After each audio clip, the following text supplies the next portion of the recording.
एकदा माझा भैया मला म्हणाला, तायडे तुला सांगू का की अचानक जर आपल्यासमोर बिबट्या आला तर आपण नेमकं काय करायचं.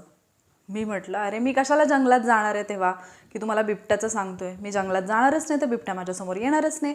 मग मी हे माहिती करून कशाला घेऊ की बिबट्या समोर आला तर काय करायचं. आणि दुसऱ्याच दिवशी पेपरमध्ये बातमी वाचली की शहरी परिसरामध्ये मानवी वस्तीमध्ये बिबट्याच्या दर्शनाने एकच खळबळ उडाली आहे. हा मुद्दा आहे, परीक्षा होणार की नाही या गोंधळामध्ये असताना सुद्धा जर परीक्षा वेळेवरती झाली तर काय करायचं हे पाहणं गरजेचं आहे. म्हणून आजचा हा व्हिडिओ त्या लोकांसाठी आहे जे परीक्षा जर वेळेवर झाली तर ती परीक्षा देणार आहेत, तो पेपर अटेम्प्ट करणार आहेत, त्यांच्यासाठी हा व्हिडिओ असेल. तर आता सध्या जे काही अनिश्चितता आहे, ॲक्च्युली स्पर्धा परीक्षा इज इक्वल टू अनिश्चितता हे सूत्र आहे. कारण अनिश्चितता ही एवढीच एक गोष्ट आहे जी स्पर्धा परीक्षांच्या बाबतीत निश्चित आहे. पण जर 4 तारखेची परीक्षा 4 तारखेला झाली तर आपण त्या परीक्षेला कसं सामोरं जायचं. कारण आत्तापर्यंत जो काही आपला वेळ गेलेला आहे, बरेचसे लोक आहेत की रिव्हिजन प्रॉपरली झाली नाही कारण आंदोलनाच्या ठिकाणी उपस्थित आहोत किंवा त्याच बातम्यांमध्ये जरी आम्ही तिथे फिजिकली प्रेझेंट नसू तरी सुद्धा दिवसभर आम्ही फक्त त्याच बातम्या पाहत बसलो आहे, रात्रभर आम्हाला झोप नाही मिळालेली. आणि आता रिव्हिजनची फायनल रिव्हिजन ॲक्च्युली एक्झामच्या 1-2 दिवस आधी जे आपण फुल फॉर्ममध्ये तयारी करत असतो तेच ऐन उमेदीचे आणि तेच जे आपले प्रॉपरली रिव्हिजनचे दिवस असतात तेच खराब झालेले आहेत. त्यामुळे मग आता या परीक्षेला सामोरं कसं जायचं हा एक प्रश्न असेल. त्याचं टेन्शन बऱ्याच स्टुडंट्सना आलेलं असेल. तर एक गोष्ट लक्षात ठेवा, वाघ 4 दिवस गुहेत शांत झोपला म्हणून तो शिकार करायचा विसरत नसतो. शेवटच्या 2 दिवसांमध्ये जरी तुम्ही डिस्टर्ब झालेले असाल, तुम्ही याच्यापूर्वी जर प्रामाणिकपणे अभ्यास केलेला असेल तर तो तुमचा अभ्यास तुमच्या 100% कामी येणार आहे. त्याच्यामुळे त्या अभ्यासाच्या भरोशावरती आणि त्या अभ्यासाच्या जोरावरतीच आत्मविश्वासाने परीक्षेला सामोरे जा. ठीक आहे, पहिला मुद्दा झाला हा. आता काही अशा गोष्टी ज्या गोष्टींबद्दल आपल्या मनामध्ये नेहमी डाऊट असतात की म्हणजे एक्झाम हॉलमध्ये आपण ज्यावेळेला एक्झाम सेंटरवरती जाऊ, पहिला अटेम्प्ट असेल तर बरेच प्रश्न असतात. अगदी याच्यापूर्वी जरी आपण पेपर दिलेला असेल तरी सुद्धा आता अटेम्प्ट किती करायचा, सगळ्या कट ऑफचा वगैरे विचार करतात. तर या गोष्टींबद्दल बोलूयात. सगळ्यात पहिला मुद्दा, ज्यावेळेला तुम्ही परीक्षा केंद्रावरती जाल, तुमच्या एक्झाम सेंटरला जाल तर तिथे काही गोष्टींची काळजी घ्या. पहिली गोष्ट म्हणजे जे काही आत्तापर्यंत झालेलं आहे त्याच्या चर्चांवरती आता तरी वेळ घालवू नका. एक्झाम झाल्यानंतर तुम्ही त्याच्यावरती बसून बोलू शकता, पण आत्ता जर तुम्ही एक्झामला गेलेलेच आहात तर तो पेपर आपल्या फुल डेडिकेशननी देणं, आपल्या फुल कॉन्सन्ट्रेशननी देणं हे गरजेचं आहे. त्याच्यामुळे फक्त त्या गोष्टीवरती फोकस करा, बाकीच्या कुठल्याही चर्चांमध्ये स्वतःचा वेळ वाया घालू नका. दुसरा मुद्दा, तिथे गेल्यानंतर जर तुम्हाला ज्यावेळेला तुमचं सगळं चेकिंग वगैरे होतं त्यावेळेला जर तुम्हाला सांगितलं की शूज काढून ठेवा, घड्याळ डिजिटल तर ते अलाउडच करत नाहीत, पण तिथे असं काही झालं तर तिथल्या कुठल्याही व्यक्तीशी वाद घालू नका. कारण ऑलरेडी तुमची मानसिकता खराब झालेली आहे. तिथे जाऊन परत अशा काहीतरी गोष्टी आणि मग परत तेच टेन्शन आणि मग एक्झाम हॉलमध्ये गेलो, पेपरमध्ये लक्ष नाही लागलं, या सगळ्या गोष्टी होतील. सो या गोष्टींची म्हणजे तुम्ही जाणून बुजून काळजी घ्या की तुम्ही मानसिकदृष्ट्या शांत राहाल. ठीक आहे, बाकी कुठल्याही गोष्टीचा स्वतःवरती परिणाम होणार नाही या गोष्टीची तर काळजी घ्या. कारण तुम्ही आत्तापर्यंत जो अभ्यास केला आहे तो तुम्हाला त्याच वेळेला आठवेल ज्यावेळेला तुम्ही इथून शांत असाल. जर तुमचं डोकं शांत असेल तर ते तुम्हाला तिथे गेल्यानंतर आठवेल. ठीक आहे, पहिली गोष्ट तर ही झाली. आणि ॲटलिस्ट मग आता तुम्हाला कन्फर्म माहितीच झालं की एक्झाम होणारच आहे, तर मग तुम्हाला जे काही वाटतं की मी हे मुद्दे रिवाईज करायला पाहिजेत, तुम्ही भले ही 10 मुद्द्यांची लिस्ट काढली रिव्हिजनसाठी, ठीक आहे, तुम्हालाही माहिती की एवढे मुद्दे माझे होणार नाहीत, 10 टॉपिक तुम्ही काढले, होऊन जातात. तसं तर ॲक्च्युली आपण शेवटच्या दिवशी 7-7 विषय रिवाईज करतो, त्याचा काही वाद नाही. पण जर समजा तुम्हाला असं वाटलं की मी 10 मुद्दे काढलेत आणि हे माझे सगळेच्या सगळे रिवाईज होत नाही आहेत, तर टेन्शन घेऊ नका. जे काही तुमचे 5 किंवा 6 होतील तेच प्रॉपरली करा. बाकीचे जे तुमचे 4-5 राहिलेले असतील त्याचा अभ्यास तुम्ही आधी केलेला आहे ते तुम्हाला एक्झाममध्ये आठवेल, हा विश्वास ठेवा. ठीक आहे, पण एकाच वेळेला एक मुद्दा करायला घेतला, पुढचे 9 दिसतात म्हणून तो नीट नाही केला, बाकीचे 9 पण नीट नाहीत झाले, असं करू नका. ठीक आहे, आता ज्यावेळेला तुम्ही हॉलमध्ये जातात आणि तुमच्या हातात पेपर येतो, शांत डोक्याने तिथे ज्या उत्तरपत्रिकेच्या पाठीमागच्या बाजूला दिलेल्या असतात सूचना त्या वाचा. क्वेश्चन पेपर हातात आल्यानंतर पण त्या सूचना व्यवस्थित वाचा, क्वेश्चन पेपरवरच्या दिलेल्या. आणि पेपर सोडवायला गेल्यानंतर मात्र 2 ते 3 रूल्स आहेत जे तुम्हाला कटाक्षाने पाळायचे आहेत. सगळ्यात पहिला रूल तो म्हणजे जे मला येतंय 100% ज्याचं उत्तर मला माहिती आहे, असा एकही प्रश्न माझ्याकडून सुटला नाही पाहिजे. ते सगळे प्रश्न मला अटेम्प्ट करायचे आहेत ज्यांचं उत्तर मला 100% माहिती आहे. आणि याच्यासाठी मग तुम्ही पेपर सोडवताना सगळे असे प्रश्न आधी सोडून घ्याल ज्यांची उत्तरं तुम्हाला माहिती आहेत. रूल नंबर 2, कुठलीही गोष्ट इगोवरती तिथे गेल्यानंतर घ्यायची नाही. इगो सांभाळा. कारण काय होतं की एखादा प्रश्न आलेला असतो may be maths रिजनिंगमध्ये, may be इतर सब्जेक्टमध्ये, तुम्हाला तो प्रश्न वाचता क्षणी पण समजतं की याचे ऑप्शन आयोगाने चुकीचे दिलेत, किंवा मे बी एखादं गणित असतं आणि त्याची तुम्ही फार छान तयारी केलेली असते, पण तिथं गेल्यानंतर तुम्हाला ते गणित सोडवताना त्याच्या उत्तरापर्यंत पोहोचता येत नाही आणि मग तुम्हाला वाटतं की मी याची काल तर प्रॅक्टिस केली आहे, हे मी इतकं छान पद्धतीने बघितलं, मग हे का नाही येते मला, आणि तुम्ही तिथे अडकून पडता. नाही, काही प्रश्न जे असतात तो फक्त एक ट्रॅप असतो तुम्हाला तिथे अडकवण्यासाठी, तिथे तुमचा वेळ जावा म्हणून.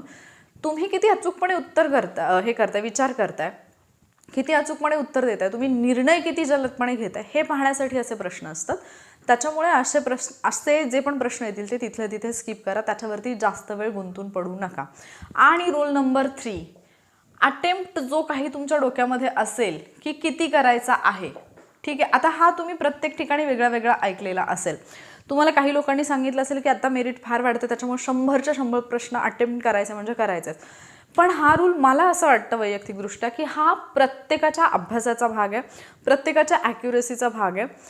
अटेम्प्ट तुमचा इतकाही कमी असू नये की जितकं मेरिट लागतं त्याच्यापेक्षा पण कमी तुमचा अटेम्प्ट आहे, ठीक आहे, अटेम्प्ट तुमचा चांगला असायला पाहिजे.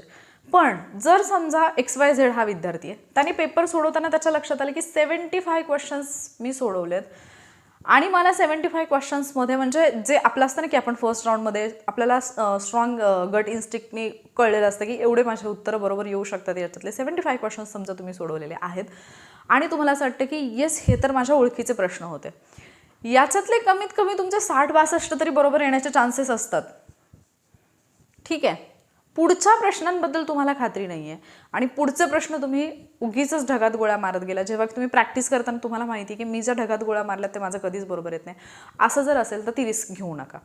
पुढचे 5-6 प्रश्न ठीक आहे, तुम्ही 80पर्यंत गेलात तरी ठीक आहे, पण मला असं वैयक्तिकरित्या वाटतं, हा आता तुमचा डिसिजन असेल, मी माझ्या अनुभवावरून हे सांगते की मला तरी असं वाटतं की तुम्ही मग ते जास्त मी 100पर्यंत अटेम्प्ट करेन आणि जर तुमचे ते सगळेच्या सगळे चुकले तर तुम्ही इकडे खूप खाली याल, ठीक आहे. 4ला 1 आहे बरोबर आहे, पण मग माझी ॲक्युरसी पण तिथे मॅटर करते, ठीक आहे. जर मला माहिती की 60-65 क्वेश्चन माझे आन्सर्स माझे बरोबर येत आहेत, पण जर मी सगळे प्रश्न सोडवले आणि तिथून जर मी निगेटिव्हमध्ये येऊन जर मी अगदी 50वरती अडकणार असेल तर मग त्याच्यात काही अर्थ नाही आहे. पण जर समजा माझा अटेम्प्ट कमी आहे, म्हणजे अगदीच 100पर्यंत नाही आहे, 80पर्यंत आहे, 80-85पर्यंत आहे, पण माझी ॲक्युरसी फार चांगली आहे, माझं निगेटिव्ह जाऊन अगदी 65पर्यंत मार्क्स येऊ शकत असतील, तर मला असं वाटतं की विनाकारण पुढे जायची काही गरज नाही आहे. पण जर समजा तुम्हाला म्हणजे तुम्ही प्रश्नपत्रिका हातात घेतल्यानंतर हे ठरेल ॲक्च्युली तुमचा अटेम्प्ट 100 म्हणजे 100पैकी 100 असायला पाहिजे का, कारण जर पेपर खूप इझी आला तर मग तिथे तुम्हाला रिस्क घ्यायला काहीच हरकत नसते, कारण मग तिथे तुमचा स्कोअर पण चांगला येऊन जातो. पण अगदीच खूपच कमी पण अटेम्प्ट करू नका आणि अगदीच माहिती नसताना पण मग उगीचच उत्तरं द्यायची म्हणून पण उत्तरं देऊ नका, ठीक आहे. त्याच्यानंतर पुढची गोष्ट येते ती म्हणजे जे मी इथे म्हटलं की जे माहिती आहे त्याचं 100% उत्तर द्यायचं.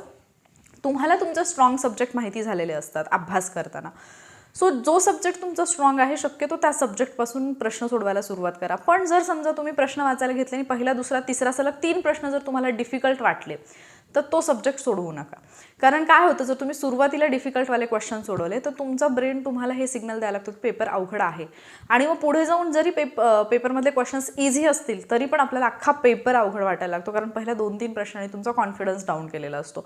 मग आता तुम्ही म्हणाल की मॅम तिथे कसं कळणार, तिथे मग आधी प्रश्न वाचा, ठरवा, परत पुढे जा, एवढा वेळ जाईल. नाही, तुम्ही ज्या वेळेला क्वेश्चन वाचायला सुरुवात करतात ना, प्रश्न वाचता क्षणी तुम्हाला समजतं की हे माझ्या आवाक्यातलं आहे की नाही, हे मी कधी वाचलेलं आहे की नाही.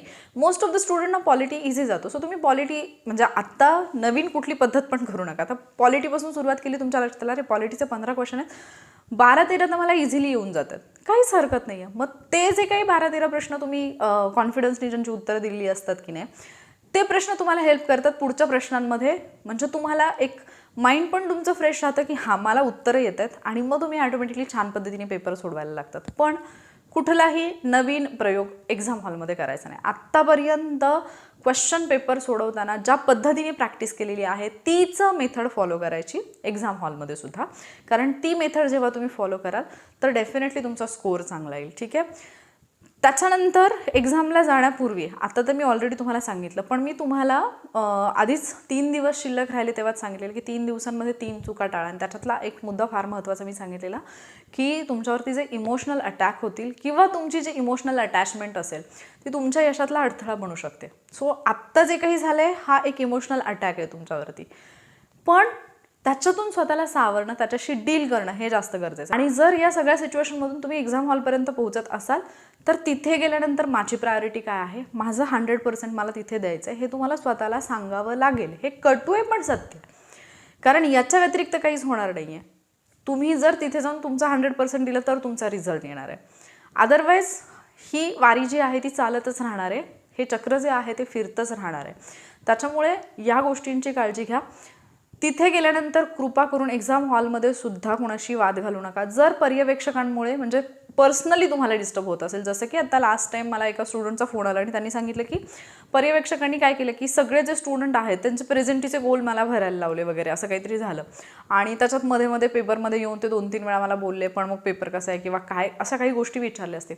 सो असं जरी एखादा मुद्दा तुमच्या बाबतीत झाला, तुम्ही पेपर लिहित असताना तुमच्या क्लासमधले पर्यवेक्षक जे फारच एक्सायटेड आहेत आणि ते तुम्हाला आंदोलनाबद्दल विचारतात किंवा इतर काही गोष्टींबद्दल विचारतात, तर त्यांना म्हणजे तुम्ही पोलाइटली त्यांना सांगा की सर प्लीज माझा पेपर कंप्लीट झाला की मी बोलेन. एक्झाम तुमचा पेपर सुरू असताना जर तुम्हाला पर्यवेक्षक डायरेक्टली येऊन काही बोलत असतील तर त्या गोष्टीची काळजी घ्या. पण हां, बाजूचे आवाज, इकडे काय चाललंय तिकडे काय चाललंय, याच्यामुळे जर डिस्टर्ब होतात तिकडे शक्यतो तुम्ही तर ती आधीच मेंटॅलिटी तुमची असायला पाहिजे की बाकीच्या आजूबाजूच्या गोंधळाने तुम्हाला डिस्टर्ब नाही केलं पाहिजे. शक्यतो त्याला इग्नोर करा आणि वाद कुणाशी घालू नका कृपा करून.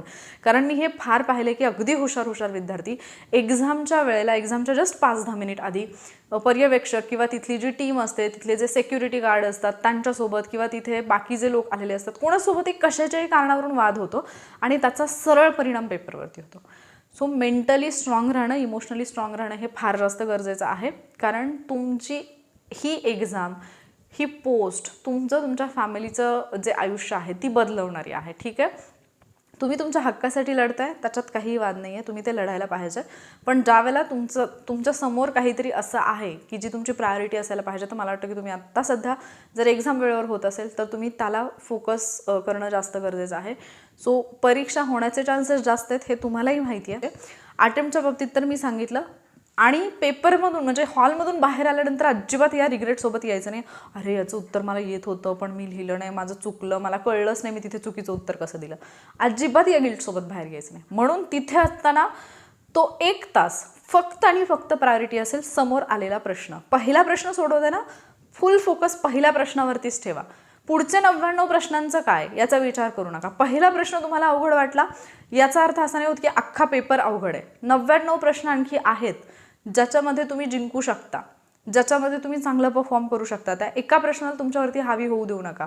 तुम्ही खूप सगळ्या क्रिकेट मॅचेस पाहिले असतील की सुरुवातीला इतका खराब परफॉर्मन्स असतो, 3, 4, 5 ओव्हरमध्ये असं वाटतं की काही नाही, हारलोय आपण, पण नंतर अचानक आपण जिंकून पण दाखवतो. सो लाईफमध्ये आत्ता सध्या तुमची सिच्युएशन ती आहे असं समजा की पहिल्या काही ओव्हर ज्या आहेत त्या खराब गेलेत, कारण तुमचा आत्ताचा जो काही म्हणजे तुम्ही जे काही मेंटली इमोशनली डिस्टर्ब झालेले आहात, फिजिकली सुद्धा, कारण झोप प्रॉपरली नाही आहे, खाणं पिणं व्यवस्थित नाही आहे, वातावरण इतकं खराब असताना त्या वातावरणामध्ये तुम्ही कुठेही आहात. पण आता जर 1 तास लढायची वेळ आलेली आहे तर मग तिथे फुल फोकसने, फुल ताकदीने लढा, इतकंच मी सांगू शकेन. परीक्षेसाठी तुम्हाला खूप खूप शुभेच्छा. बाकी तुम्ही सुज्ञ आहातच, कारण तुम्ही एक भावी अधिकारी आहात. म्हणजे तुम्हाला कळतं की कुठल्या ठिकाणी कसा विचार करायला पाहिजे आणि कसा निर्णय घ्यायला पाहिजे. प्रत्येक ठिकाणी भावनिक होणं हे आवश्यक नसतं. आपल्या जरी भावना असतील तरीसुद्धा त्या सांभाळून आपलं कर्तव्य पार पाडणं हे जास्त महत्त्वाचं असतं. सो त्याच्यावरती फोकस करणं पण गरजेचं आहे. तुम्हाला शुभेच्छा या परीक्षेसाठी, कारण ही परीक्षा तुमचं आयुष्य बदलवणारी ठरू शकते. ठीक आहे, बाकी जर काही डाऊट असतील एक्झाम रिलेटेड तर तुम्ही कमेंट करून विचारू शकता. पेपरपूर्वी, एक्झामपूर्वी मी त्याचं उत्तर देण्याचा डेफिनेटली प्रयत्न करेन. बाकी जे काही पॉईंट्स रिवाईज करायचे राहिलेले आहेत ते रिवाईज करून घ्या. एखादा पॉईंट राहूनच गेला तरी त्याचं फारसं टेन्शन घेऊ नका, कारण तुम्ही ते ऑलरेडी अभ्यासले तर ते तुम्हाला एक्झाम हॉलमध्ये नक्की आठवेल. फक्त आत्मविश्वासाने या परीक्षेला सामोरे जा. ठीक आहे, बेस्ट ऑफ लक. भेटूयात आपण एक्झाम झाल्यानंतर. थँक्यू.